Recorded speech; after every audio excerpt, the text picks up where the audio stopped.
দৌলতখান উপজেলায় আসন্ন জাতীয় সংসদ নির্বাচনকে সামনে রেখে ৯টি ইউনিয়নে দলীয় সুপারভাইজারদের কার্যক্রমকে আরও গতিশীল করার লক্ষ্যে মতবিনিময় সভা অনুষ্ঠিত হয়েছে।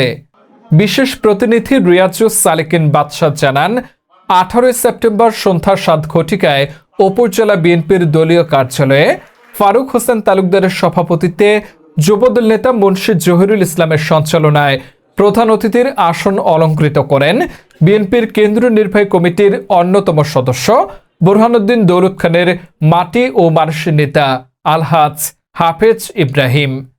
সভায় বিএনপি, যুবদল, ছাত্রদল, স্বেচ্ছাসেবক দল, শ্রমিক দল, ওলামা দল, মহিলা দল সহ সংগঠনের সুপারভাইজারদের দিক নির্দেশনামূলক বক্তব্যে প্রধান অতিথি বলেন, প্রতিটি ভোটারের আস্থা নিশ্চিত করার লক্ষ্যে আপনারা ছুটে যাবেন তৃণমূল থেকে সমাজের প্রতিটি শ্রেণীর মানুষের কাছে।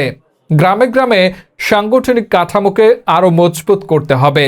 জনগণের সঙ্গে সরাসরি সংযোগ ও যোগাযোগ আরও শক্তিশালী করতে হবে।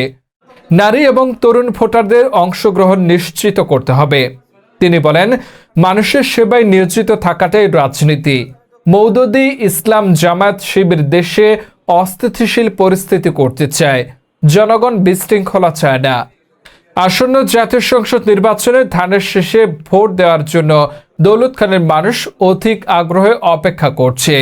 ভোটের মাধ্যমে বিএনপির বিজয় নিশ্চিত করে ভারপ্রাপ্ত চেয়ারম্যান তারেক রহমানকে প্রধানমন্ত্রী করবে এদেশের জনগণ।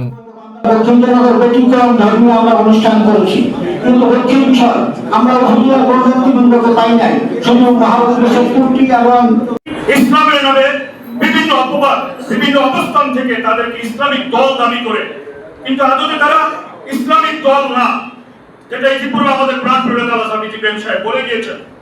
আমরা আজকে বলে যাই যে জামাত ইসলাম আমাদের প্রতিপক্ষ, তাদের ব্যাপারে আমাদের সতর্ক থাকতে হবে। যে 17টি বছর একটা নিরপেক্ষ নির্বাচনের লক্ষ্যে আন্দোলন সংগ্রাম করে গিয়েছে, সেই কাঙ্ক্ষিত লক্ষ্য আমাদের খুব কাছেই। আমাদের নেতাকে সামনে রেখে আমাদের নেতার কি কথা দেব যে আমরা আগামী জাতীয় সংসদ নির্বাচনে সকল বিভাগে তুলে আমরা আমাদের কার্যক্রম পরিচালনা করব। সমর্থক হইল ভোট দেয় দলকে বাঁচিয়ে রাখে, আর আমরা হইলাম দলকে সংগঠিত রাখি। কেন ছাত্রদের হয়, কেন যুবদের হয়? ছাত্রদেরকে ছাত্ররা বাঁচিয়ে রাখবে, যুবককে যুবকরা বাঁচিয়ে রাখবে, ছাত্র সমাজের বাঁচিয়ে রাখবে, এই তো কথা। এখন ভাই আমরা দল করি, কাউকে ব্যাট দেওয়া যায় না, কাউকে জেল দেওয়া যায় না, কাউকে বলা যায় না, দল করে নিজের ইচ্ছা। আমাদের পিছনে জামাত ইসলাম সম্পর্কে আমরা আমার যেহেতু সংক্ষিপ্ত কথা হয়ে যায় বিস্তারিত বলবো না। তারা একটি বেঈমানি দল, তারা মুনাফিকের দল, কারণ দীর্ঘদিন তারা বিভিন্ন দলের সাথে মুনাফিকি করেছে। আওয়ামী লীগ জামাত আমাদের ক্ষতি করে না, সবচেয়ে ক্ষতির মূল রাজনীতিরা। মুক্তিযোদ্ধারা আমরা দেশের স্বাধীনতার যুদ্ধ করছি, দেশের স্বাধীন করার জন্য।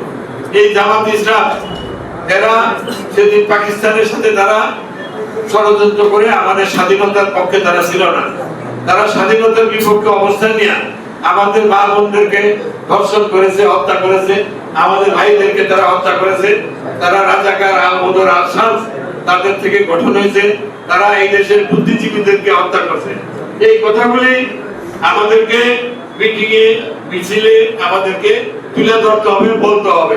অন্যান্য ভাইরা যারা আছেন আপনারা ওয়ার্ড পর্যায়ের নামে আপনাদের মা বোনদেরকে এবং বাড়ি বাড়ি গিয়ে আমাদের ভোটের আমাদের দাওয়াত দিবেন, বেগম খালেদা জিয়ার সালাম দিবেন, আমার সালাম দিবেন।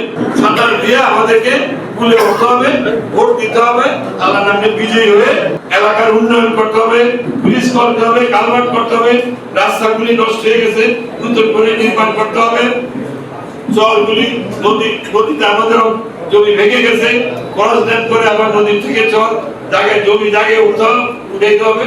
এইসব কাজগুলি আমাদের করতে হবে।